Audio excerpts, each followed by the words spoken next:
Dang it, smoker. I get some more square.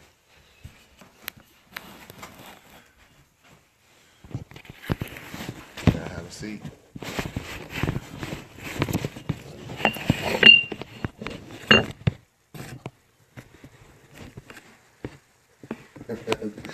It's a different view. There we go. Yes. Told you, educated man on this. Let me zoom in. We still got a little prep time. We can zoom because it's the front. We can try. Yeah, the front camera really doesn't have zoom. Right. Well. Well, it's showtime.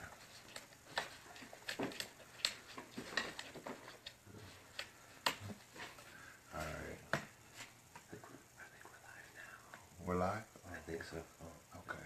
What's happening, people? How you doing? This your boy Lavelle. You know, Lavelle Claiborne, 42, born in England. This is Aaron Peve. Again, coming to you from the B&W show. That's right. On the W side of the B&W show. Welcome to another episode of the greatest show ever. Number 2. We're here to talk to you about, talk through indifference and intolerance. Our views may appeal to the mass appeal, but then again, they may not. May not. Probably more not than going to. Yeah. But then that's why we're here. Right. So the last time, I kind of went off on my more redneck side, appropriate for today's topic, talking about being a gun-toting constitutionalist. But I also wanted to express, I'm my nerd side. You know, I love sci-fi. I love comic books. I'm currently streaming the original episodes of Star Trek on Netflix. I'm watching through those, getting a fresh taste on Star Trek again.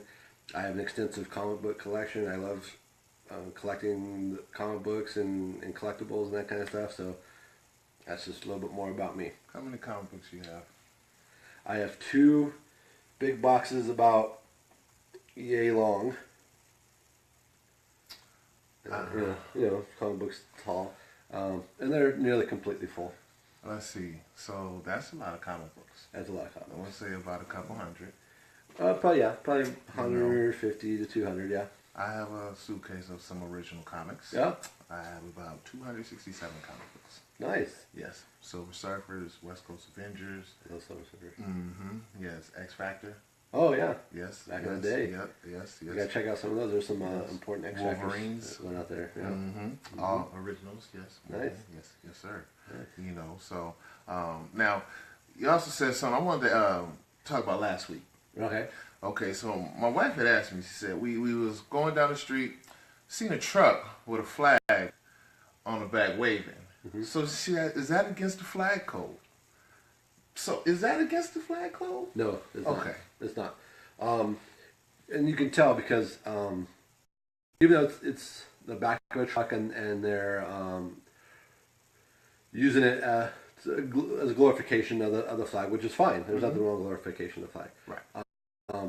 But like the presidential limo has flags Right. waving on it. All presidential limos, whether it's our country or another country's diplomatic, they have the flags on flying off of their vehicles. But now if you're using a sticker and you want to put that sticker on your vehicle as an American flag, you have to remember it should be pointed in the direction as though it's a waving flag. So you notice how, like on the waving flags, the stars are towards the front of the vehicle. Correct. So whether you're looking at the left side of your vehicle or the right side of your vehicles, the star should always be facing front. Always the same. Okay, so there's going to be one side of your vehicle where the flag looks backwards. Right. But it's not backwards. It Right. just looks backwards. Right. The stars need to face the front of the vehicle as though it's a waving flag. Got you. Understandable.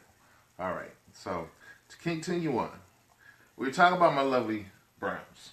Yes. 0-14. Yes. You know, it's so bad. I'm thinking about looking for a new team. Yeah.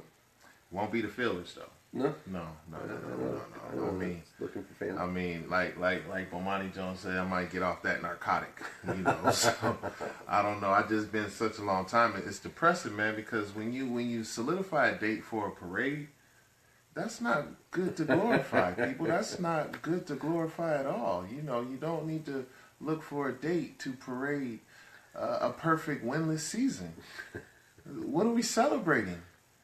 A perfect winless season of losing. What are we celebrating, real? So I don't know, man. I'm thinking about looking for a new team. It's hurting. I've been years and years of this. This ain't 10 years. This is years. I grew up a Browns fan. I've seen the field goals wide left, fumble at the goal line, wide left, just like that. 3 years in a row. Come on, man. Then we move to Baltimore, and Baltimore gets the Super Bowl. Right.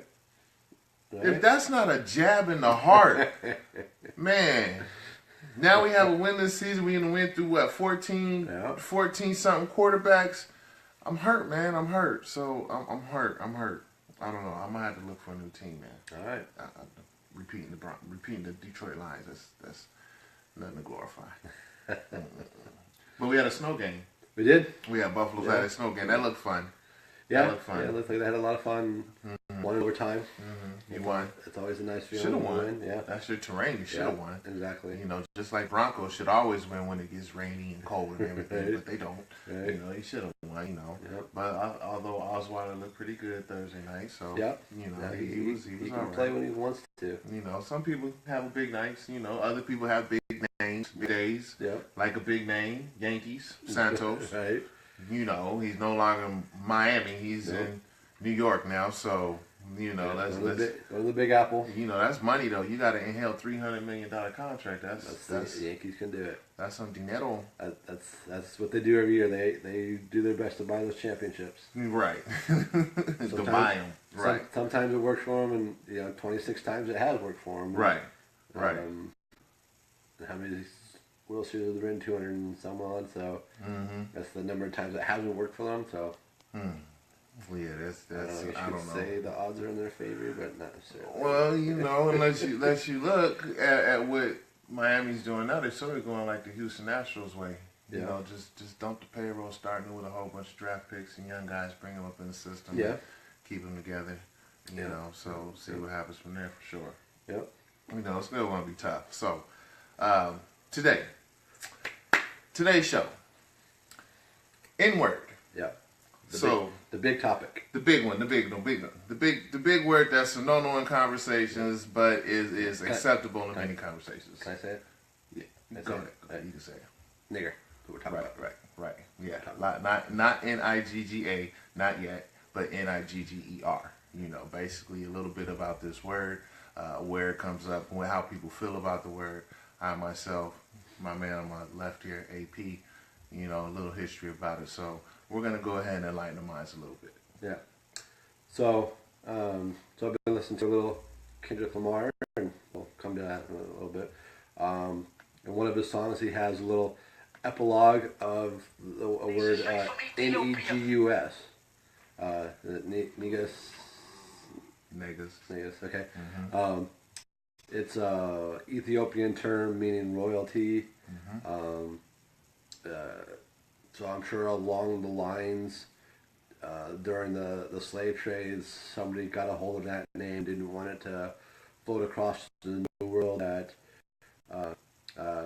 royalties were being captured and used as slaves. So they took this word that has royal meaning and gave it a more futile meaning to draw power off of it, I guess, so to speak. Negus to Negro. Basically saying, hey, we're royalty, to, hey, we're not royalty, we're lower than, we're just a state. Basically, the word Negro, Latin, N-E-G-R-O, means black. Basically, that's what it is. N-E-G-U-S is royalty. Negus to Negro. In French is Nigri, N-I-G-R-E. So you have different enunciations of this word, But when it seems to go from one whole civilization to another for its propaganda purposes, that's where you have that meaning change. So therefore adopted into Negro, which seems to be the easiest form to relate, according to the state of black, to a black person. So as you see, Western civilization has the word Negro comes basically nigga. Right.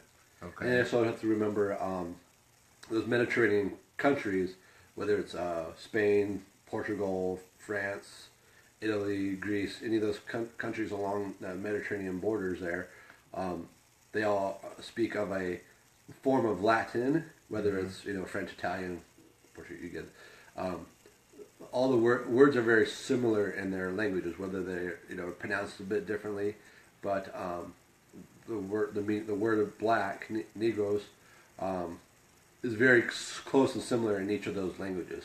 Correct. So it's just easy, and there, the slave trade was done by Europeans, and of course, so they all had ideas of each other's languages and adopted. So when that word came up, I can only imagine that it was just easy for them to identify based on the Latin form of the word. Right, because the state of black people. Right. Right, so we have basically not niggas, but Negroes, plural, black people. Yeah. So that's basically how you identify black people introduced to the Western Hemisphere during the slave trade. Yeah. So with until that, as history progresses, the meaning was lost as far as the history and the culture was lost all over these over the transition, basically to where we are, to where we are not so connected, but yes, we are. You see what I'm saying? Right. So we have these our own problems within our society, we should say, about this word and how it's used and who it's used by. Right. And what people believe and why they think they can use the word. I mean, now, I do not speak for the black community. I'm just a black man. So this is my opinion of myself on where I stand, because I can't run from who I am every day. I can be somebody else if I want to, but I'm still going to be perceived as a black man. So I can speak for myself, but no way am I licensed or authorized, got credentials by anybody to say, oh, you can represent us. No, I can represent myself. That's where I can come from. So because I have a black friend, that doesn't mean I'm allowed to go around and say the word. Hey, but wait, it's okay. I have black friends. But I have black friends. How do I feel about black friends? How do you feel about it? I don't know. I mean, I don't have it. I have niggas. I don't have no black friends. I don't know. So I did want to point out that this is going to be a little bit heavier topic than our last week, just because the context. And this is what we're going to go into, the difference between context and content. Mm-hmm. But the context of the show, it's a very heavy subject, which is why I wanted to talk about it, or we wanted to talk about it. Mm-hmm. We've never, until recently, until we started doing the prep for the show, we've never really had the conversations and stuff about it. Right. And I think it's important to have these conversations because, maybe you have black friends or white friends, but how do they feel? Like, are they comfortable with you saying or expressing yourself that way? Right. Social situations. I mean, is it polite? Is it proper? Is it is it okay? Is it not okay? It's not polite. I mean, my whole thing is why do you say black? Right. I have this friend. Oh, he's black. This black guy. Right. Does that mean something? You get points. Right. Right. So exactly. I mean, why just omit that? Yeah, I got my friend over here. Yeah. He's good with trucks. He's good with guns. Right. We go hunting. Right. He's just a Mr. Fix It. He's good with digital stuff. He's an editor. Good with the camera, photographer. Identifying somebody, because when I talk about Aaron, I got Aaron. Okay. Oh, Aaron's white. Right. You comfortable with that? I gives a feezy. Right.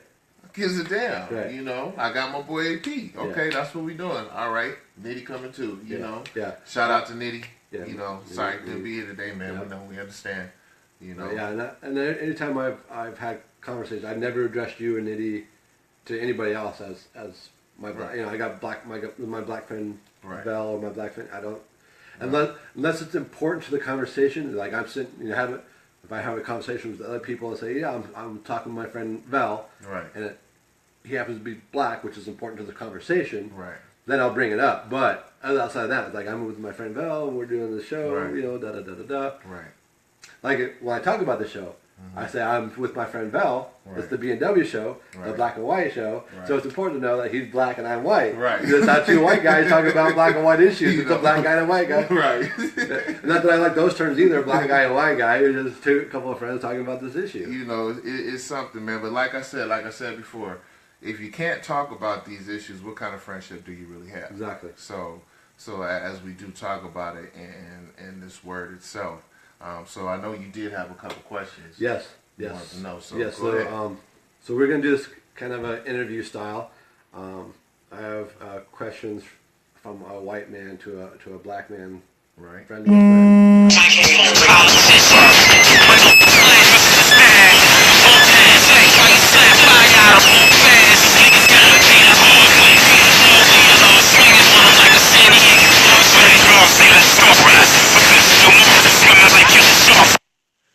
What's up? You on the live B&W show? Hello? Hello? No, I guess you can't You guess get not. up. You guess Yeah, not. can't get up. We'll have to call you back, dude. We'll have our assistant get on that. Our assistant. Yeah, we have Soon as some we get our assistant to insurance. an Yeah, we'll assistant. call you back. Take a message. Right. Right. But well, we know it can't work. We're gonna work on that. Yeah, that's something. Right. Right. That's good. They're Right. gonna know we're getting call-ins to the show, so we'll have to set up a phone line or something. We'll have to get something right. Okay. So my first one. Mm-hmm. This is when I've told people about this show. This has always been the question that everybody is most curious to ask, and Right. the one I guess is like the starter question. Right.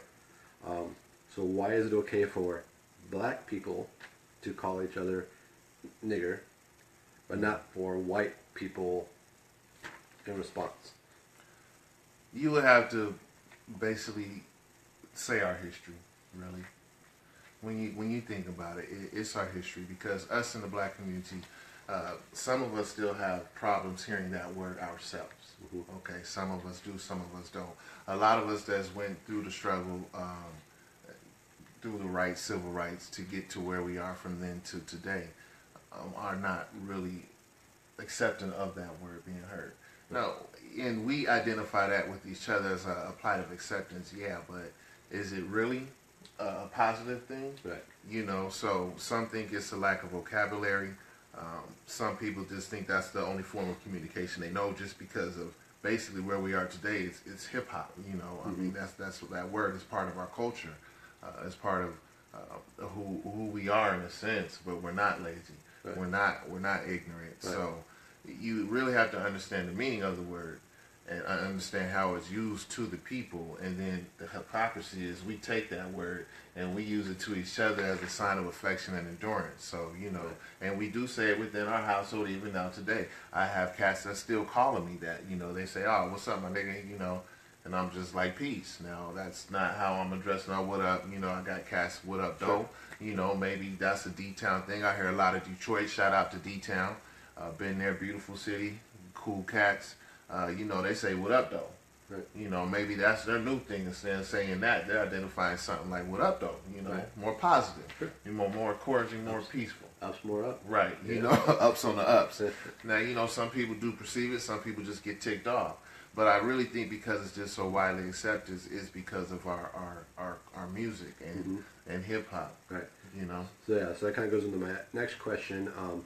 What about its use in rap music? Why is it so heavily accepted?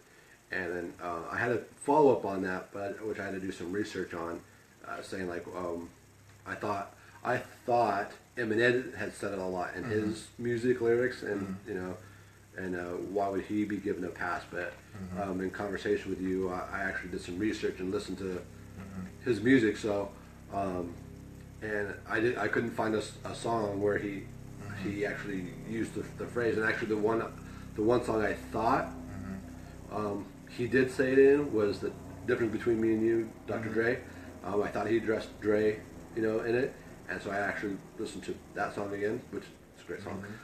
But he never does. He says, he says dog, hey, what up, dog? You're my dog, man. So I have to give mad respects to Eminem. Right. And I believe it has to be with his respect for Dr. Dre. He chooses not to use that word in his music because it does come so easily. But I know he has mad respect for Dre, and so he finds other ways to express himself. In my opinion, M is a genius in his position in the game. Because he knew already how much opposition he had to come in as a white rapper to prove himself. And he had to go against the top dogs.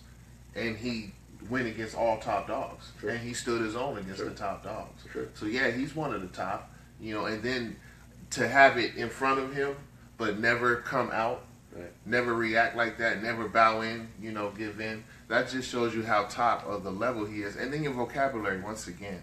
When you use that word, are you really identifying that individual by their name? I mean, you can't say their name. You can't say 3-4 people. You got to say all of them. Right. When all of them, identified as all the niggas over there, well, are they bad niggas? Are they good niggas? Because if you think it's not only black on black now, that word is so identified with all cultures. Right. White people having black kids, oh, well, I had a black child, so I can say that word. Right. No, you can't. Right. That's still ignorant. Do the history so you don't have your children growing up ignorant because of your ignorant shit that you spitting out. Right. You see, but then you have Mexicans. They identify black people as niggas too. Mm-hmm. And you say, okay, well that's cool. Is it cool? Right. Why do you use the word? Right. Did you go through the same struggle? You went through a struggle. Yes, we all know that. We can identify with our own individual struggles. But is it okay? Right. Is it just socially accepted? Why? It's socially accepted because I hear it in the music all the time. Yeah. I hear it in all these rappers saying it. That's how y'all do it. Just like they address the women as bitches. So all the women bitches? No, but why you identifying as that? Right. Well, I hear it in the music. I thought it's okay. No, it's not okay. You a leader or a follower? Right. And unfortunately we have a lot more followers that thinking they're leading, but they're not really leading because they can identify what a true leader is. Exactly. So that's my short spiel, and I don't want to take too much on that. So then, you personally, is there another word or phrase that irks you just as much or more than that? Really, I just think that it's depending, and it is what it is, depending on how that word comes and who it comes from. Mm-hmm. That would make me uncomfortable, to make me want to question that person. And hey, why do you feel it's okay to use that word? I haven't been called a coon. I have never been called an Uncle Tom. I haven't been called a sellout. I haven't never been called a snitch. That's not within me. So I can't say, and besides, I have had my own experiences with the police. But at the same time, the police have never called me a nigger. I have not been a black man to experience that. So I can't agree and say, oh, well, you know how I feel. No, but I have been pulled over by the police unjustly, and they have took my shit unjustly. It did not report it when I went to court, so I know how that feels, yes. But I can't say I know how it feels to be called a nigga by the police. No. Personally, I'd blow the fuck up, but I knew that it'd probably be my last day or I might get shot, so maybe I might want to go through that. Right. But however, I will be taking badge numbers, and we will be trying to do something to battle that war on their terms, because when you fight the system, you can't fight it in your way. You have to fight it on their terms. You have to use their language. That's the way you're going to win that battle. Exactly. All right. So we already kind of discussed this, the phrase "my black friend." Right. But do you think that we as a society, maybe via the B&W show, can neutralize this word to make it not either so uncomfortable or, I don't say non-existent, because I think it's even in its improper use, it's an important word to remember and understand, but to make it more just like a common word, it's not likely. like damn or hell, it was not even 20 years ago, Right. damn was not said on the radio Right. until LL Cool J busted out with his "I'm gonna knock you out," Right. right? And then, Right. he says "damn it" like Right. 3 or 4 or 5 times in a row, and it wasn't bleeped out. It was actually a big Right. controversy at the time, but Right. and now it's you can say asshole on the radio, Right. you know. Right. As we prolong, so Yeah. will that word be accepted? Right now, no. Right. Not by everybody, not right Right. now. Once again, I'm not the deterrent of that, the decision factor. When will it be accepted? Right. Probably when police injustice stops. You see? Okay. Because,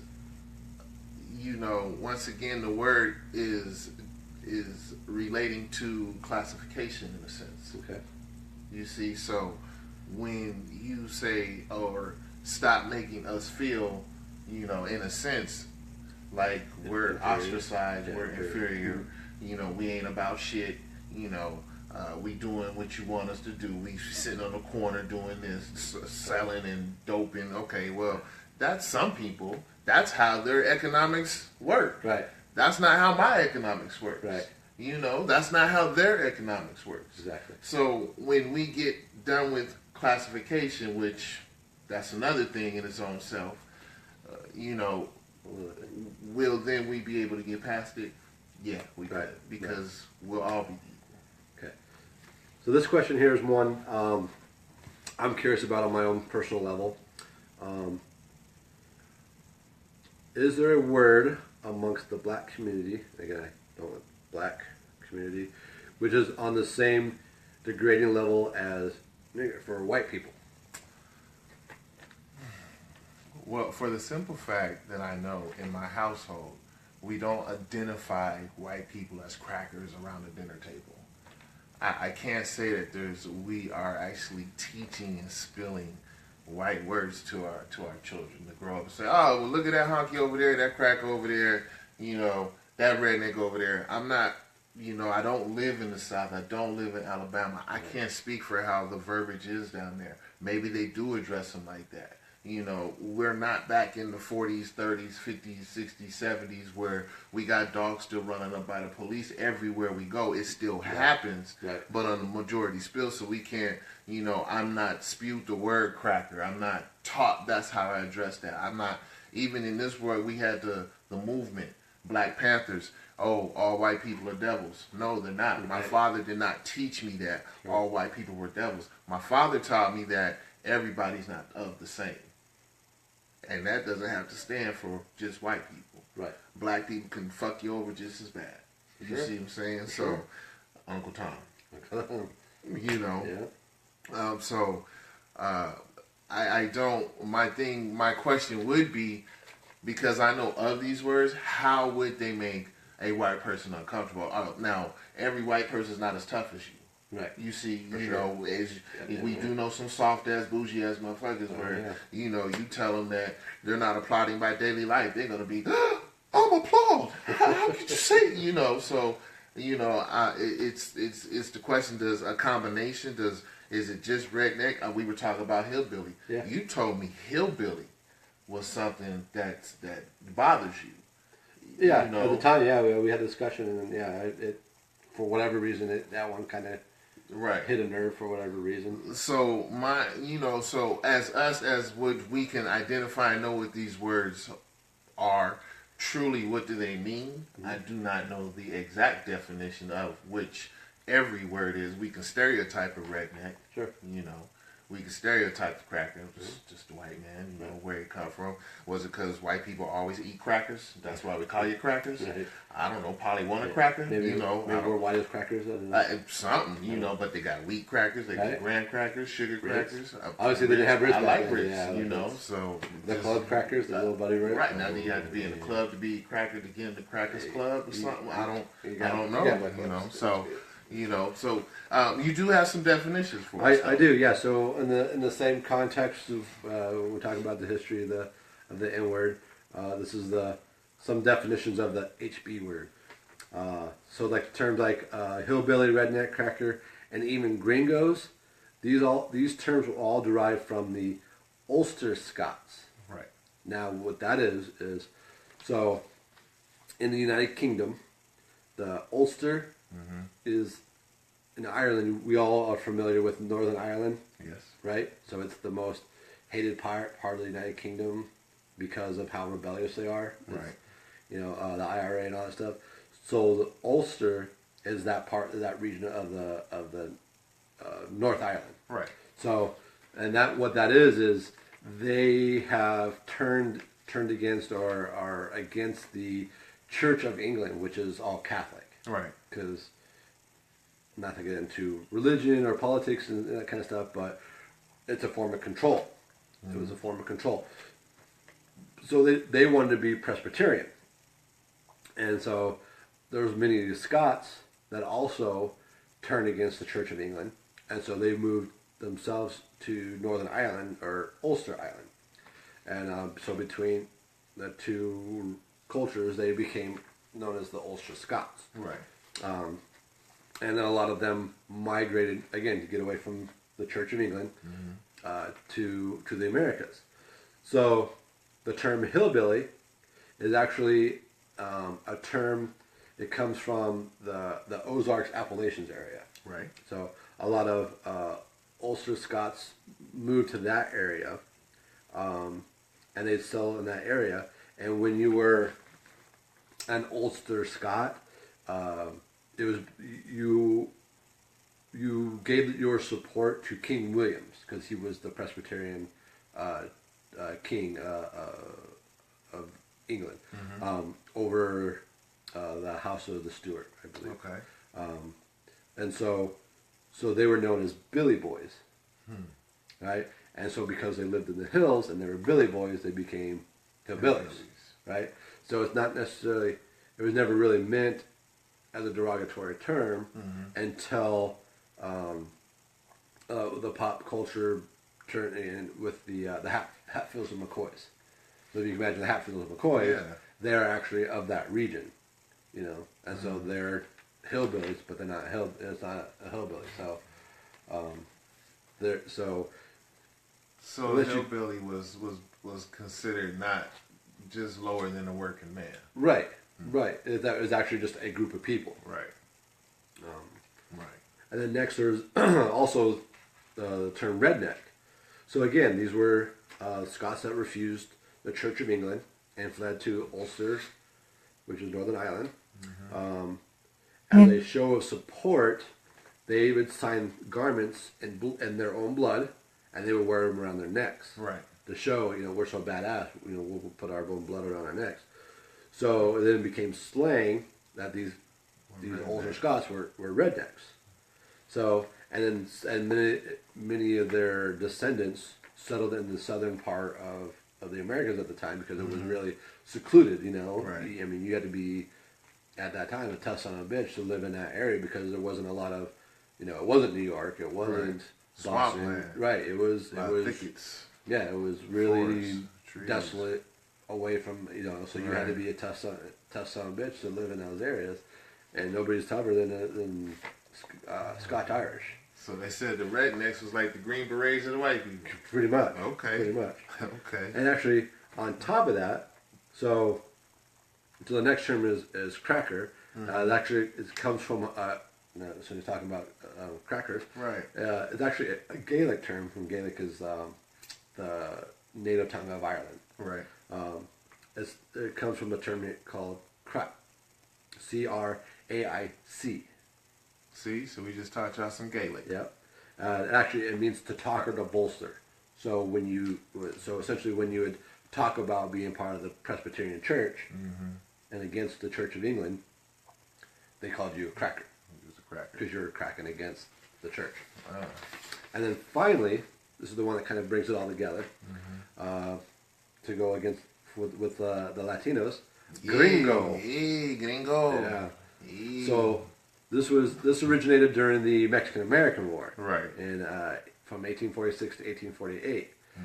A lot of the soldiers were rednecks and hillbillies, as we call them, right? So the Ulster Scots and their descendants, and they would sing an old Scotch tune called green grows the rashes O, or green grows the laurel.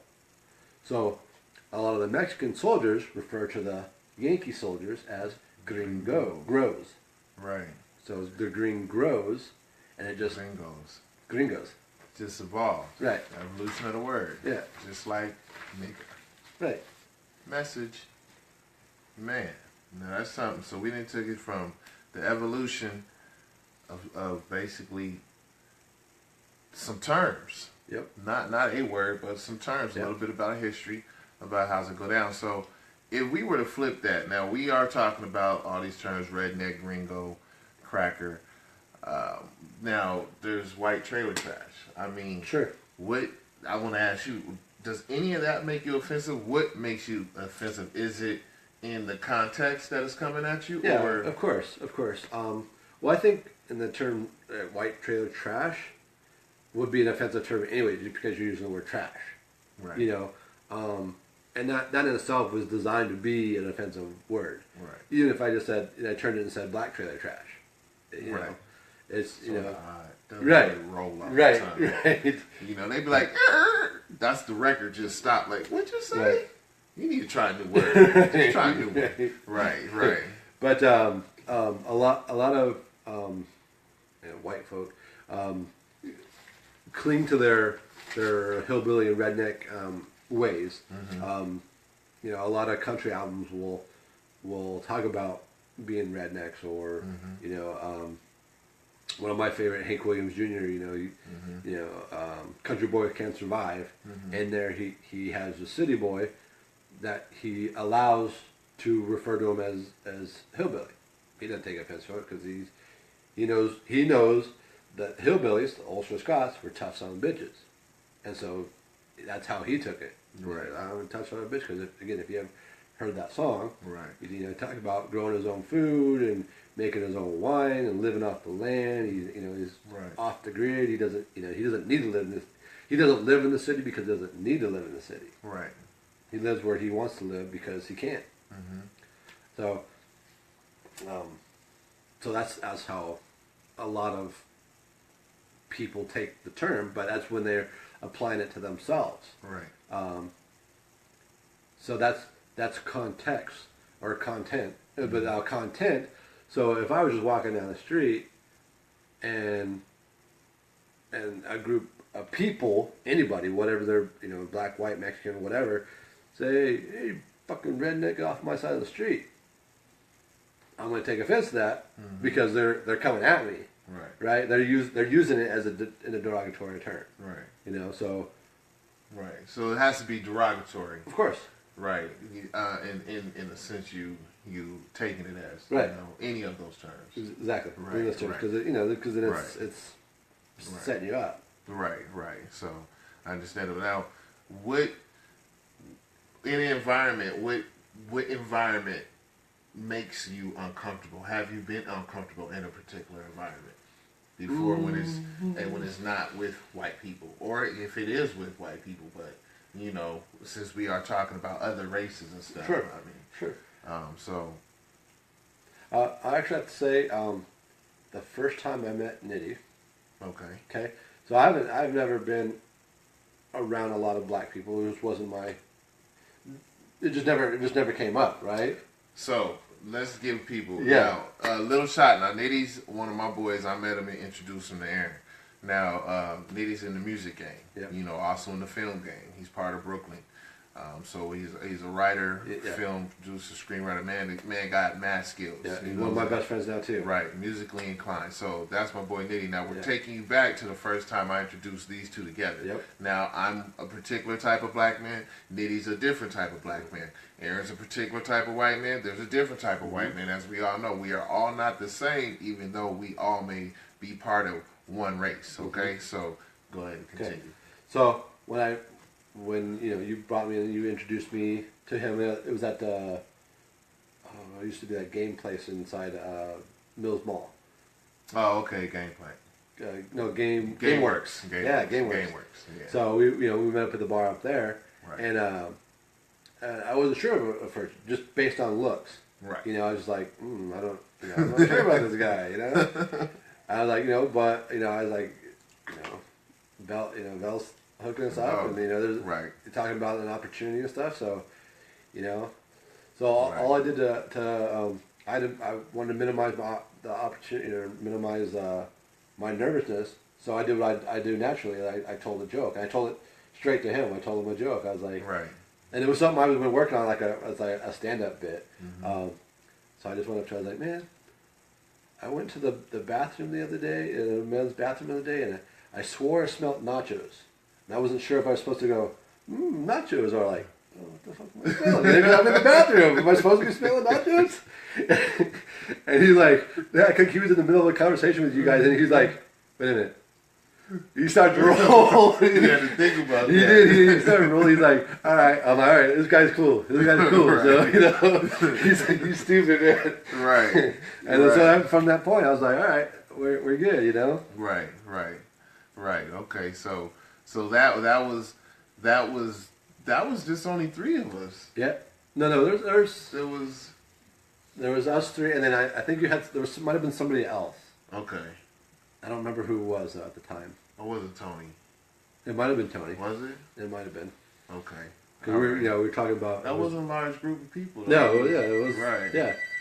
It was just you know the meeting of a different guy, and Right. he has a different look about him. And I wasn't, you know, and I just had to bring the comfortability back to myself, you know. Okay. So I did pass judgment at first, but then you know I didn't allow that judgment to stick. You know, Right. I was like, Right. let's see what's going on here, you know. And if it works out, it works out. If not, cool. Right. And then you know now again he's one of my best friends, and I love having him a part of my life. That's good. That's good. You know,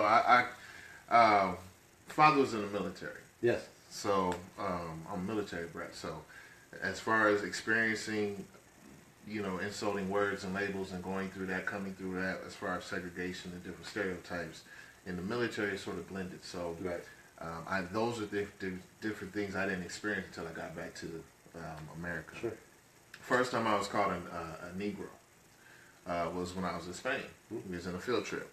Go to a little town. Actually going through Morocco. You know, over by the tip of Gibraltar, over there. So go through there, and little child's like, mire, mommy, look, uno negro. And mom was like, shh, cállate. You know, I know my little Spanish. It's like 12 words. I got that, you know. So that was the first time, though, I understood it clearly. She was like, look, a black person, you know. And I was like, wow, I've been identified as a black man. So young, but that was European, Right. you know. So Right. here I come years later when I come back to America and live in America. Now, gradually we came back and forth. So I come to America to live in America at the age of 15 and a half. So when I get back, I'm hearing all this, and, you know, it's Beat Up White People Day, and we got KKK newsletters coming around in our school. That's in Washington, in Spanaway Lake High School in Washington, Spanaway, Washington. In Puyallup, I guess there was a little KKK section out gathering. Sure. So we had, my senior year, we had newsletters delivered in our school. Wow. Trip, walked in, and just KKK letters everywhere. I was like, wow, okay, this is real life. Didn't know that really existed besides what I hear and read in history books. Right. You see, so it was just like a culture shock, but at the same time, when my friends would feel certain ways, I'd be like, why? Why do you feel like that? Honestly, myself, it was an experience like still confusing because I didn't grow up like that. I didn't grow up to stay off of one neighborhood. You know, it's not gang shit, but it's Right. it's culture shit. Right.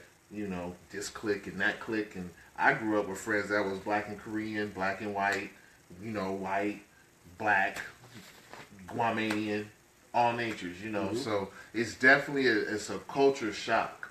Sure. When you move from Europe and then you come to America and then you get westernized in a sense, you know. So it's like a lot of history you do got to catch up on. But since that day, that's when I identified and I really woke up to me being who I am. Right. Was when somebody told me. I was like, wow, it's crazy, man. Yeah. It's Well, I have to tell you. So, so I went through. I was raised in Prescott Valley, Arizona, about 2 hours north of here. small town. At that time, I think we had between 1,000 and 5,000 people, maybe. Right. You know, so as you can imagine, the schools were primarily white. We had maybe a few Hispanic kids. Right. Who I became friends with. I had no qualms about it, whatever. But we didn't have our first black students until I was in high school. My sophomore years of high school. Right. Yeah. How'd you look at them? I don't know. It was nothing different. I mean, he, there was two the brothers, and they, lived up to the expected stereotype, I guess. They played basketball and football, and they were star athletes, and so everybody treated them as star athletes, and nothing more than that. As far as I've ever seen, I never heard anybody talk negatively or derogatory against them at any time. So it was I just thought that was my first experience. Do you know if they were uncomfortable? I mean, yeah, I don't know. I mean, I wasn't really necessarily. Yeah, I wasn't necessarily friends with them or anything. So I didn't really go out my way because I wasn't a jock. A jock in school. I had my group of friends who I'm still friends with now, and that's who I hung out with. And I don't. Even nowadays, in my train of thought, I don't go out of my way for somebody just because of the color of their skin. Anything like, they're black, so I have to go try to be friends with them. No. If we're gonna click, we're gonna click. If not, I'm not gonna. Right. I'm not gonna hustle them any more than I'm gonna hustle anybody else. So, there was never a thing for us to come together. We had a few classes together, but it just wasn't never a thing. So let me ask you a question. Now, you hear about slavery, black slavery. Oh, where we came from 400 years of this injustice. Yeah. Okay, you having Irish in you attached to your history. Right. So, with that said, and we know, well, those of you that don't know, there are Irish slaves. Yes. There were Irish slaves. Do you feel some type of way as you being white Irish, or just would you consider yourself what? Irish? Technically, right. In all technicality, okay, I am black Irish. Okay, because of the color of my hair. Okay, got that. Right. So a lot of people don't know that. They don't know the difference between Irish and black Irish. Because it's talk. I don't know if you ever heard that phrase, the black Irish. But black Irish actually have black hair, and then Irish have the blonde or red hair. Right. So if you're black hair, bad thing in Ireland? Not really. It's just It's just so for all you that don't know, on St. Paddy's Day, if you're black Irish, you should actually be wearing orange, not green. That's the only thing I know. Really? Yeah. Okay. You should be wearing orange, not green. So when it comes to the plight of history, because our black community makes so much of our 400 plus years of injustice, we make like we have had the worst of all. Do you feel some type of way like, wait a minute, my people were slaves too, we weren't enslaved. Do you feel that you're not getting enough attention, or do you feel like your part of history is diminished in regards to that talk because there's so much of a black and white thing going on? Personally, I say no. But I talk to people who do feel that way, that there's not enough discussion or recognition of the Irish slaves, and a lot of that is covered up in history books because it's debated on whether they're slaves or not. Right. Because they would call it either indigent servitude or it was penal injustice, penal. Serve your time. Right. Yeah. So you had you committed a crime, so you have to go do your time. So you paid or not paid? Not paid. Right. But and people say, well, it was a penal crime. Right. Well, again, it was Irish. It was a British colony, right? So if you were against the British, the Brits hate the Irish and they hated the Scots. If you were an Irishman walking down the streets, and a British police officer happened upon you, guess what?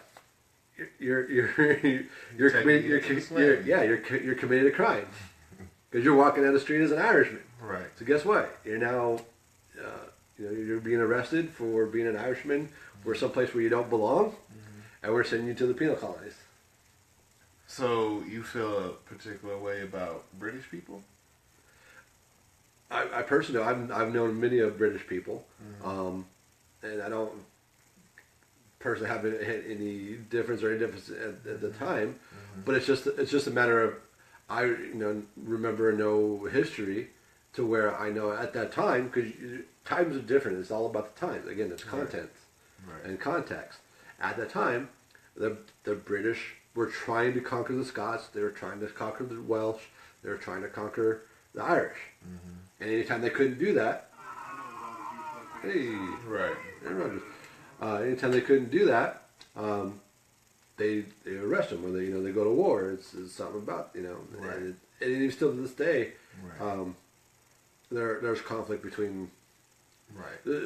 Right now, mostly it's North Ireland. North Ireland's the most hated part of the United Kingdom by the British royals. There's you can't tell an Irishman that that they're accepted by the Brits or Scots. They'll spit on you just as quickly as they would. But it's all context. So as far as here in America, do you feel that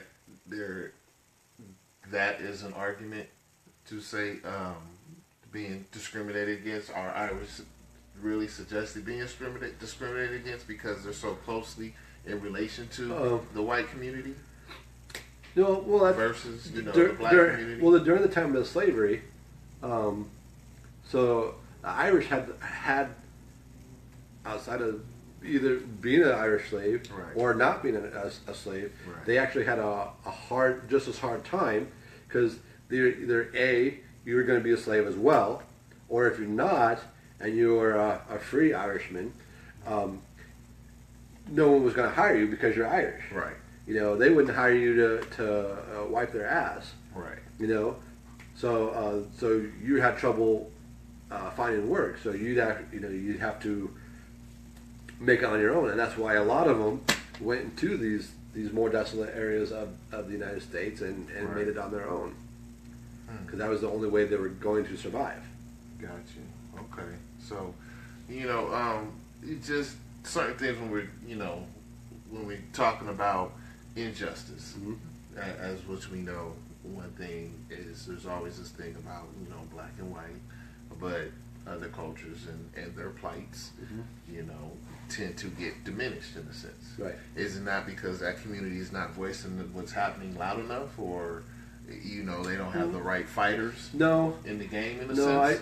No, I think it's because the American people like the underdog, and they still view blacks as underdogs. Because you look at the Jews, how much of the freaking Jews have gone off, right? Yeah. They went through their forms of slavery. They went through the freaking Holocaust, for crying out loud. They put up with this kind of shit every century. Something's going on with the Jews, and it's not like they don't talk about it. As a matter of fact, they probably a lot of times they'll relate their religions around it. And we've adopted some of those, like Passover. Passover is actually a Jewish holiday, in regards to their being freed from the Egyptian slavery. That's what Passover is. Right. So it's it's that time, and they celebrate their victories and their heritage over believing they're still an underdog. You never tell a Jew will never tell you he's an underdog. They never say they're an underdog? No way. Never thought about that. I'll have to ask them. Yeah, that'd be a good conversation. Right. Bring someone in a full Orthodox Jew and have a good conversation with them. That'd be cool. Certainly. Okay, so in conclusion, we still got a way to go. We've come a way, but it's conversations like this, as I said, it's going to help us move forward together and not move forward divided. Correct. So as we are moving along here now. Different sides, different cultures, different music. Yep. So we have some music assignments. Yeah. This is one of my favorite parts. You know, so my man Aaron gave me the challenge of listening to Def Leppard, Pyromania. Yeah. So Their first gold album. right. So I got introduced to a full Def Leppard album, Pyromania.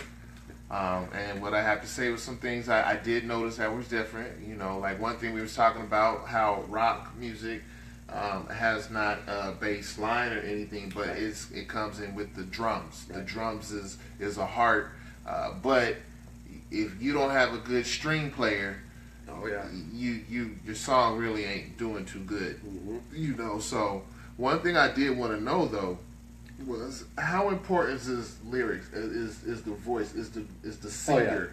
Very important. Now I do understand an acapella, you know, rock songs or doesn't the have to be singer leads in. No, it wouldn't have to be an acapella singer. There's some people who can sing acapella, but it's all about the producing. You know, if the singer's got a usable voice, and the producer's a good enough producer, that's what it's all about. Right. If you have a horrible voice, there's nothing you're gonna do about it. I don't care how much instrument. Auto tune is not gonna help. And at this time, there was no auto tune, so you had to have pipes. Right, but you also had to have flair in your voice. Like you can be a singer, but if you have no emotion, then you're not bringing anything to the musical table. So like there's a kid downtown Phoenix, like after all the games, I think his dad's been making him do it for a long time. He brings out his electric guitar and his amp, and he sits out there and plays for money. He's a young kid, 12, 13, I don't know what, 14 now. Right. And when he first started, like he was doing a lot of like Jimi Hendrix and some Guns N' Roses and Metallica and that kind of stuff. But he only knew the songs, and he could play them. But he was a 12-year-old kid who hadn't ever experienced the world, so he was playing the song, and you could tell he was playing the song. He was good, but he had no emotion behind it. Got you. Which is what rock and roll is. Right. It's about the emotion. Yeah, because it is a lot of energy in every song. You know, I have to say. So I definitely noticed certain things. Yeah. As opposed to your music assignment. Yes. So the reason earlier in the episode I brought up Kendrick Lamar. So I actually had to sit and listen to a Kendrick Lamar album. It was the Pimp to a Butterfly, right? So when I first listened to it, I wasn't quite sure. Just because it's different. Even amongst hip hop albums, I think it's different. Right. And I was listening to it for a while. I listened to it so much because I listened to it at work that the people at my work were like, "How long are you going to listen to this music?" And I told them until I get it. Right. You know. And wake up. Yeah. Until I get it. Once I get it, then I'm good. Say once you woke, huh? Yeah, and then and one of the coworkers was like, well, this wasn't his best work, because it wasn't radio friendly. And I was like, well, it's all again, it came back to content and context. Right. And as I listened to the album, and a couple times I'd listen to it on shuffle, and I'd listen to it straight. Right. And I go back and forth. I was like, well, it's definitely an album that has to be listened for content. You can't listen to a single song. There's some songs that were radio friendly, right? But they were. I thought they were more powerful listening to it in the context of how it was laid out in the album. Because I kind of pulled a story out of it, and a lot of the album in itself. When I was listening to it, I was like, it reminds me of something. And I couldn't quite put my finger on it. And then it finally hit me because I listened to it so much. That it reminded me a lot of Pink Floyd. Really? Yeah. Not in style, not in music or anything, but as far as how they produce their albums. Okay. So Pink Floyd did a lot of that to where, so a lot of Kendrick's music from song to song, he'd use the same chorus or use the same words. Yeah, the transition. So, so there'd be stuff that was in one song and then would go into another song. Not even just like the transition between songs. Like it'd be one song, like song number 2 would have a certain melody to it, and then it would pop up again in song number 6. Right. You know, and then and so on. You know, it'd be deep with it. Right. So you got to really listen. So if you only listen to song number 6 and you didn't get that content from song number 2, right? And I'm just throwing those numbers out. I'm not sure if that's the right order, but then you wouldn't understand the song. But if you listen to it whole and completely, like I got it as a life and death struggle, right? From the story, because he's sitting there at the beginning, is talking all on high, and then there's a song where he talks about Lucifer. Well, he talks about Lucy, and then he brings up Lucifer. So I'm assuming Lucy is Lucifer, because then that's the only time he lives is Lucifer, but then the rest of the time he's always talking about Lucy, right? So like he went to and he's talking about how Lucy's all around him, and then there's a little song where he's like, "What's the matter, gangster? I thought this is what you were after." Right. Is what this is like the game you're trying to play. It was, and I thought that's where he died, right? Yeah. He died in the streets type deal. It's like, hey, you're dying as a gangster. Isn't that what you wanted? Isn't that your quest to die as a hero or die on the streets? Isn't that what you're after? Yeah, we had the street tales. Yeah, yeah. You see, so yeah, it's a voyage. I know he was. I know in one track, I forget the title. He was talking about his man passed out on the park bench and it was cold. Right. And I was like, you know what? That line right there is a hard line. Yeah. It hits you. Yeah.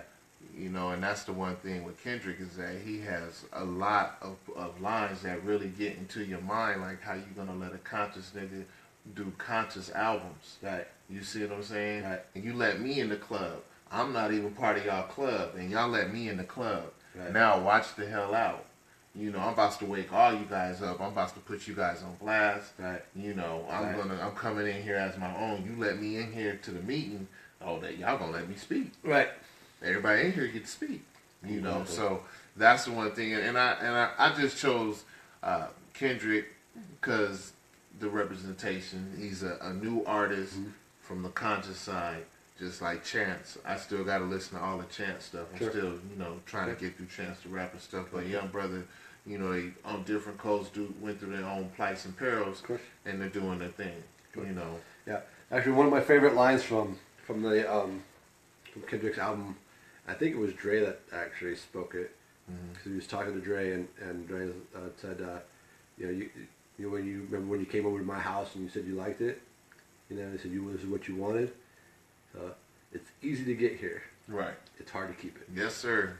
Yes, sir. Hard work beat talent every day. That's right. I always tell them hard work beat talent every day. So speaking of hard work, speaking of talent, we're going to switch it up and talk about our sports. Yep. Okay? So hard work beat talent. Every talented man out there's a whole bunch of talented people in the sports game, but they just ain't adding up. But that man that's putting that time in the gym, he the one that's beating out all that talent. Right. So, as we talked about last show, did we really brought it up last show about, was it last show or was that off in one of our production meetings? It was off.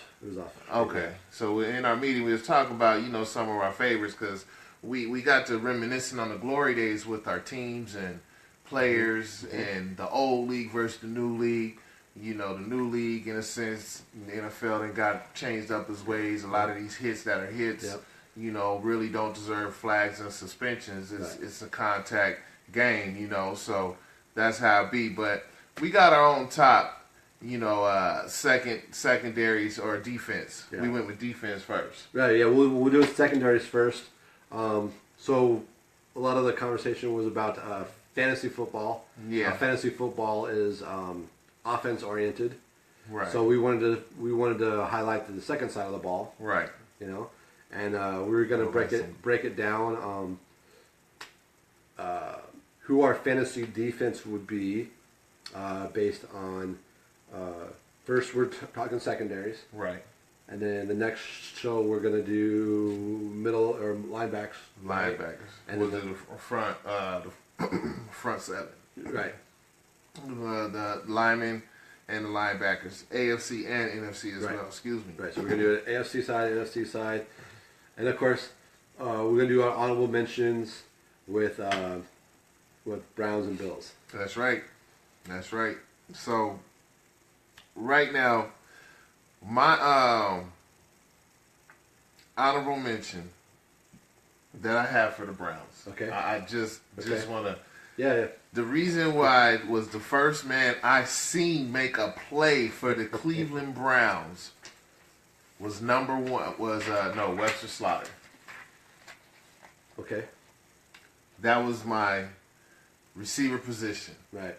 For the Bills, Uh-huh. Andre Reed. Okay.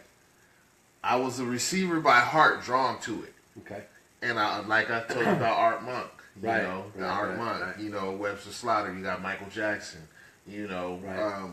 and you got Andre Reed over there. Mm-hmm. So those are my two honorable mentions. Okay.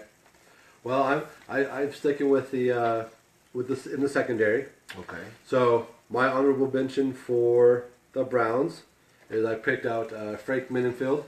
Yeah, see that? Frank Minenfield. Oh, this came with the graphics. Yeah, it came with graphics. Oh, So I'm trying to bring the people into it. Right. So the reason I chose Frank Minenfield is he and fellow cornerback Hanford Dixon originated and named the dog pound cheering section of the Cleveland Stadium. Oh, really? Yeah. I didn't know that. He got leaving history for me. Yeah. So and plus, as you can see, he was a Pro Bowler. Yeah. So that's how I picked. Okay. And then on the Bills side, again sticking with the secondary, being defense, I'm a Buffalo fan. Everybody looks at, they look at Thurman Thomas, they look at Jim Kelly, Andre Reed, Bruce Smith. They look at the cornerstone guys. Right. But there's always guys that get missed. Right. One of those guys who was there for all 4 Super Bowls. Okay. Mark Kelso. Oh. Yep. He was safety for all 4 I remember Kelso. of those Super Bowl games. Yeah. And when you got hit by Mark Kelso, you knew you got hit by Kelso laid the wood, yes, man. He did. Yes, he also came up, a little burnt, crispy when he got beat deep. Yes. A couple of those plays. Yes. But, hey, he's still up there, man. He's still up there. So, I say right now we're going to go, I'm going to go with the AFC. Okay. All right. So, one of my all-time AFC safety, Steve Atwater, Broncos. Yep. Everybody know the hit that he laid on Christian Okoye. Bow! Yep. Knocked the snot out of his mouth, and then came the mouthpiece. So let's just go with that one. Strong safety. Mm-hmm. Troy Polamalu from the Steelers. I'm going to have to say from the Steelers because, I respect some Troy Polamalu. I respect some Troy Polamalu. That's the only man I've seen it come over the huddle, off the snap count, on time, no flag, and sit around and make the tackle in the backfield. Bow! Knock the what's they say? Knock the snot out, then the mouthpiece. That's right. So one of the all-time cornerbacks, we're going to stay with the same club. Got to go with my man, Rod Woodson. Yeah, Steelers Rod Woodson. He also played safety, but my man is also cornerback, and Rod Woodson was a lockdown speed type dude. Sure. Now, I also got to go with a Hall of Famer, Willie Brown, Oakland Raiders. Now, I know that's a lot between a lot of people's time, but if you want to go ahead and YouTube some Willie Brown stuff, just look the man up. Willie Brown could go ahead and cover. I'm telling you that right now. Now, I do got a little bit more, but that's what we have for the AFC. So go over your AFC, then we go to the NFC. All right. So for my AFC, for my free safety, I picked the 72 Dolphins. If you don't know who the 72 Dolphins, only undefeated team in NFL history. 72 Dolphins Super Bowl MVP, Jake Scott. You got all these graphics. Yeah, man. It's supposed to be in color, but I didn't have a color player. Where's the assistant there? How come I don't have no assistant? You got an assistant. I need me an assistant because I need some visuals too. I ain't got no visuals You know, I'm using my mouthpiece for my visuals, but he got visuals. Yes, sir. You know, you trying to make me look bad, dog. When Hey. we're doing the classification thing, you see, you trying to be better than me. It's about personal responsibility. We supposed to progress, man. It's about personal You responsibility. see, you gonna throw accountability over here? We supposed to progress, and look what you doing, man. That's cold, How man. about this? Oh, see, I can give. Oh, my phone is our camera, so you Right. gonna do that to me now? So, Jake Scott. See, that doesn't really work any better either. So. Yeah, that don't work. Just go ahead and tell them about it. Let's go. What you got? So again, 72 Super Bowl MVP, Jake Scott.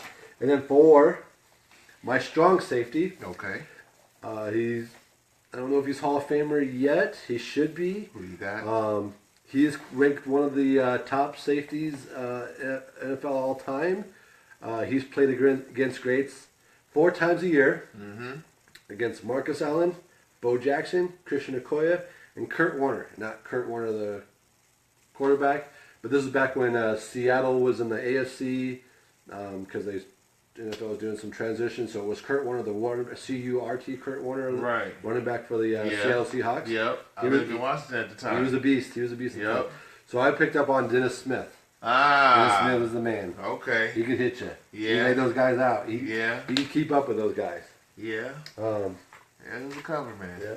And this is the one place where we both picked the same guy. Okay. Quarterback, my first quarterback choice. Oh yeah. Rod Woodson. That's Rod. You can't go wrong with a guy like Rod Woodson. No, you can't. He's a stud, man. Every time you play against Rod Woodson, it was a challenge. Yeah. It was a challenge. Yeah, you're right. You're right.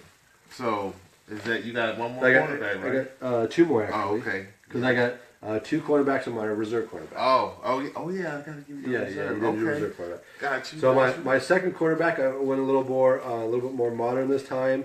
You could say whether NFC, AFC. I think his more superior play was in the AFC when he was with the Broncos during the big trade, Clintus Portis and this man here. Right. I think it was a great pickup by the Denver Broncos at the time. Mm-hmm. He was a workhorse. He would hit you. He could take the ball out of the air from you. Mr. Champ Bailey. No, Champ. Champ Bailey was the man. Champ was the man. Every time the Bills would play against Champ was the him, man. everybody would throw away from some Champ Bailey. And then this is my reserve player, my only active player at this time, and he just got activated with the Kansas City Chiefs. He goes by the nickname Revis Island. Yeah. Darrelle Revis. Yeah. That's the guy. People still don't throw it on. No, Don't throw it on. They don't. They don't. So I need to get you a reserve. Okay. And actually, I would have went for my AFC guy would be Darrelle Revis as well, but I would have pulled out Jets or Patriots Darrelle Revis. Sure. You see what I'm saying? Yeah. So that's where I would have went with my reserve. Old Darrelle Revis, where he got Revis Island. Right. You know, now he's got new real estate. He's trying to see about buying maybe not Revis Island, but maybe Revis Estates. Right. That way you have a little bit more yard to roam on, not so much island. Yeah, Revis Peninsula. Maybe. Right. Maybe, still connected to Revis the Bay, something like that. So, that's how that one goes. Now, we have NFC. That was his AFC. Now, my NFC, my safety. Uh-huh. Come hit you in the mouth. Man broke his finger during the game, cut it off, came back, played second half. Ronnie Lott, San Francisco 49ers, all-timer. Strong safety, Jack Christensen, come pop you in the mouth. Quarterback, Deion Sanders, 49ers. Or you can take the Cowboys, because that's still NFC. Yeah, that's the NFC. You can go Cowboys or 49ers. You started Deion You Sanders. started beginning with the Atlanta Falcons. Yeah, you can go there too. So you got to go Deion, prime time. Next up on the other side, Mr. I won the NFL fastest man at 40, Darryl Green. Lightning in a bottle, boy. Lock you down. So that's my NFC secondary, hands down. Okay. So, again, start at the top. Free safety, going old school. The career interception leader all time, Paul Krause, 81 interceptions. Oh, wow. Minnesota Vikings. You came out there with the Yep. books on him. I got the big guy. I'm going to have a free safety, he's going to be the guy who's going to catch it out there. Yeah. Schematics on the secondary, boy. My strong safety, I went a little home. I thought this guy was a better player than the team he was on. Not that he was on a bad team at the time. Right. But I think he made it the better team. Right. And had he been on a better team, he probably would have been considered one of the top cornerbacks in the NFL. You know, he's still a very powerful guy. Adrian Wilson. Nice, man. Adrian, yeah. He's a good strong safety. Good strong safety. You don't want to say use too much, but maybe they were asking too much Yeah, from they him asked where a he lot couldn't like just that. focus on him, Yep. his skill set. And, Yep. Yeah, because he's a banger. Yeah. He is a banger. And if he got to hit more instead of cover, Yep. you know, he definitely could have knocked a little bit more snot A out lot of more people people's would be a lot mouth. more afraid of him than they were. Yeah, true. I agree. I agree. And again, this is the next one where we both agree on. Because how do you turn away the fastest man in the NFL? You don't. 4-time winner of the NFL's fastest man competition, Yes. Darryl Green. Yes. That's spinach. Played until he was 42 years old. I'm going to be 42 next year, next April. I couldn't play in the NFL now, having not played in the NFL game. Doing it. Telling you. Man, you talk about the shape that he has to be. Yes. To hold it. But better yet, his genes. That's just good genes. I'm sure they were tight on That's that. just good genes. He probably some tight jeans. You know, not no regulars though. Oh, yeah. No, because you can't let it hang. Yeah. Yeah, that's another. Why y'all wear it, man? Why, dog? Because your nut's supposed to hang. You're supposed to hang. Actually, Wranglers are more U-shaped. You not getting room. That's what you're not getting. Because they're supposed to hang. The scrotum sac hang. So, you know, when they down there, they can level out at the correct tip. Up here, they feeling like, you see what I'm saying? They're Like, they're cowboy jeans. yeah, Okay? If you let them hang... Have you ever been in jeans so loose and you sat down in your car and you sat on your balls? Or you sat on the couch, you're like, oh, you got to adjust, I have right? sat on and, that right? before, And you had to make that adjustment. Imagine sitting on a horse, and for the next 5 miles, you're sitting on your nuts every bounce. It's like you gotta- sort of like bang your nuts back up in your Right. So you don't want them too loose. You want them secured. So that's It's a package security thing. I get horse riding jeans, Right. but every Wrangler, you not horse riding. You walk around and get in the Jeep. Not you, because you don't wear the tight jeans, No, right? not anymore. You Not don't wear anymore. the crunchers, you know. Not So, anymore. Well, but I wear the tight jeans not because of the jeans being tight, but because of the little extra things. Just the trying to hold in the Santa Claus. the jeans naturally become tighter. right. I hear you, man. But I'm telling you, man, you just because you're getting in the car and you're still wearing tight jeans. You squinching a nut or something. I mean, You'll see. it hurt. We're gonna make a trip to a rodeo, and you'll see. You'll Man, understand. yeah, we will go see a rodeo here. We'll take them to a rodeo. And yeah, well, that'll be an experience for y'all. I'm gonna get a hold of my friend Chelsea. She just spent 2 weeks up in Las Vegas. I think it might be this their last weekend. She's running flags for the NFRA, that's the National Farmers Rodeo Association up in Las Vegas. She's doing that for 2 weeks, so Right. I'm hoping she'll hook me up and get us behind some rodeos and get you a nice different view. Yeah, boy. Let's see if we can try to get some footage on that. We'll have to post it up on the site here. You know, Black and White Show, also on Twitter and Instagram, Black and B&W Show for show, Facebook B&W Show. Do want to thank everybody looking out, giving us your 5 minutes of time right now. Okay. But let's finish My this last up. two, yeah. So my last starting quarterback, Right. I went another Super Bowl champion. Spent his entire 16-year career for the Tampa Bay Buccaneers. One of a set of two. Yes, sir. Rondé Barber. Yep. Rondé was a stud. Yes, sir. For old Lay Mr. him out. Gruden. Can lay him out. And then as my reserve, Probably normally he wouldn't be considered a reserve. Mm-hmm. But you can kind of say he was also a Buffalo Bills reserve, honorable mention, but he was only with them for a few seasons. Right. I remember more on the Eagles. Mm-hmm. But he's the current executive vice president of the football operations of the NFL, Right. Mr. Troy Vincent. Troy Vincent was nice. Yeah, Troy Vincent was a good. Troy Vincent was nice. I didn't have a reserve. Yeah. For neither conference. Right. So if I have to go off the whim here on a reserve, Mm-hmm. I'm gonna just go with current. Well, let's see. Currently, NFC reserve. I'm gonna say Peanut Tillman. Yeah. I'm Sure. gonna say Mr. Peanut Tillman. Sure. Mr. Legendary in his thing with the punch. Mm-hmm. You got DBs right now doing that move Yep. with the punch. Yep. So I'm gonna give it up to Mr. Tillman there. I can also go to reserve. Aeneas Williams, Yeah. And Mr. Sledge, Yeah. Sledge lock, Yeah. locked down. Yeah. So that's two right there for the NFC on reserve. Easy. So. Easy. But damn, next week we will go ahead and have front seven for the NFC and AFC. Or I should say next show, not next week. Next show we got what's going to be in the 2018. Yeah. So we're skipping the New Year's. We're gonna let you all savor and really figure out how much you missed the B&W show for this year. And what we talk about, how we talk about it. And I think should we break the topic?